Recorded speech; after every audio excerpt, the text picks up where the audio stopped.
गौर से देखें इन चेहरों को, इनके बीच की जिज्ञासा को। दुनिया में कहीं भी, चाहे कोई भी प्राकृतिक आपदा हो या इंसानी शरारत, ये पहुंच ही जाते हैं और घर पर कहकर आते हैं कि इंतजार ना करना। आप चाहे इन पर एतबार करें या ना करें, पर ये करेंगे, आपके लिए लड़ेंगे, आपकी मौत आपसे आगे होकर मरेंगे।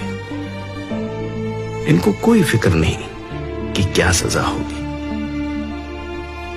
क्योंकि ये पता है क्या मानते हैं कि इसमें उसकी रजा होगी।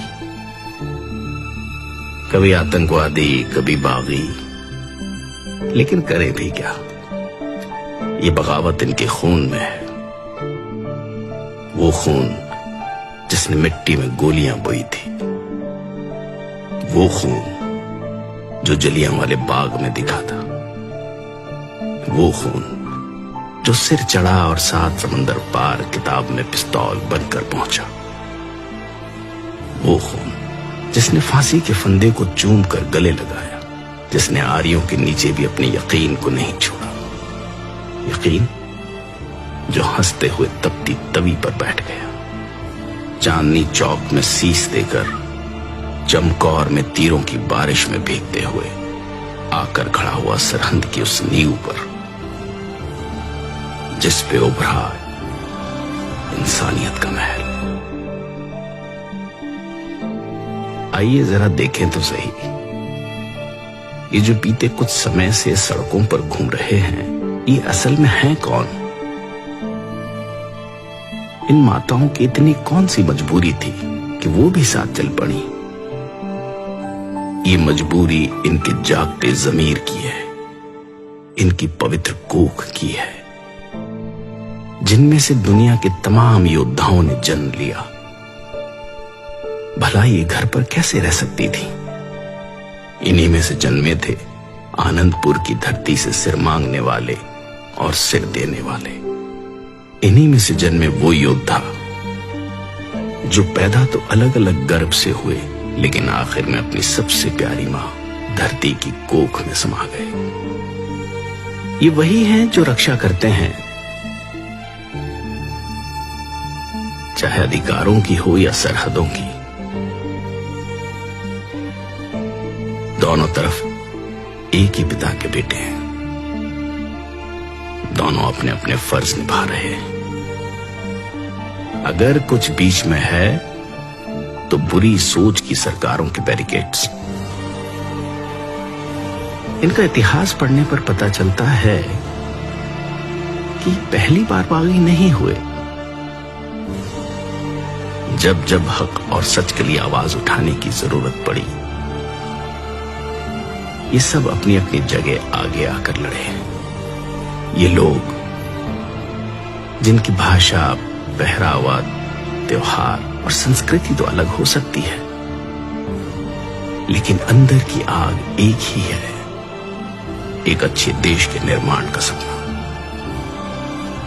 जिनका सबसे पहला धर्म हो इंसानियत।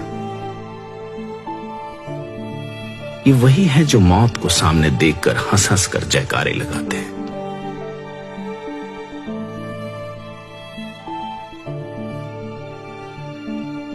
गोरे तो इस देश से चले गए, लेकिन अपनी सोच इन कुर्सियों के आसपास ही कहीं छोड़ गए।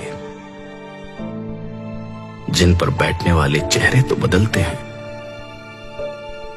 लेकिन लोगों को बांटकर राज करने की बुरी नीयत नहीं बदलती। लेकिन ये कैसे लोग हैं जो हर बार इस बंटवारे को गिरेबान से पकड़ लेते हैं? पानी के मसले पर बांटे हुए आज जमीन के मसले पर कंधे से कंधा मिलाकर लड़ रहे हैं। इनके माथे की लकीरों में तवारीख लिखी गई है। इन्हें सिर्फ झुर्रियां समझने की गलती ना कर लेना। इन आंखों ने अपने हाथों से तैयार कर बेटों को मौत की बारात भेजा है। वो आंखें जिन्होंने आजादी के सपने देखे, जो दंग रह गई जब शीशम की चमकदार कुर्सियों पर बैठे मखमल के कुर्तों ने आजादी के नाम उजड़ जाने का शाही फरमान जारी कर दिया। सिर्फ हाथ बदले हैं, हथियार आज भी वही है, चोटें आज भी वही है। लेकिन इन भले मानसों ने उजड़कर भी पता है क्या कहा? नानक नाम चढ़दी कला, तेरे भाने सरबत का भला। आप रूप अमीक अन पुस्तते बरखा पुस्त गर्भगन सरपंजन आप रूप ईश्वर की रजा को सबसे ज्यादा मानने वाले किसान सब कुछ यही तो पाल रहे हैं।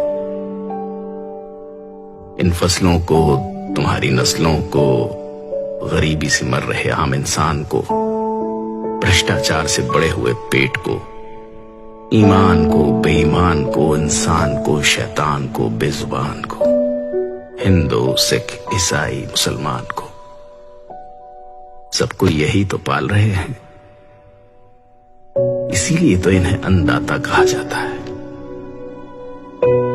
लेकिन अफसोस, आज जब यह अन्नदाता अपने वजूद के लिए सर्द रातों में घर परिवार छोड़कर सड़कों पर उतरा, तो ऊंची छतों वाले कमरों में हीटर ऑन कर गर्म रजाई में बैठकर लोग इनको आतंकवादी कह रहे हैं। अगर अपनी आजादी, इंसानियत और सबके भले की बात करना आतंकवादी होना है तो माफ कीजिएगा, पर कोशिश करना कि ऐसे आतंकवादी बन सके जो मारते हैं दिलों की नफरत को, ऊंच नीच के फर्क को, गरीब और अमीर के बीच के फासले को। और हां, मरने से याद आया, मौत केवल शरीरों की ही नहीं होती। शीशे के सामने खड़े होकर आंखों में आंखें डालकर देखिएगा, कहीं अंदर कुछ मरा तो नहीं हुआ।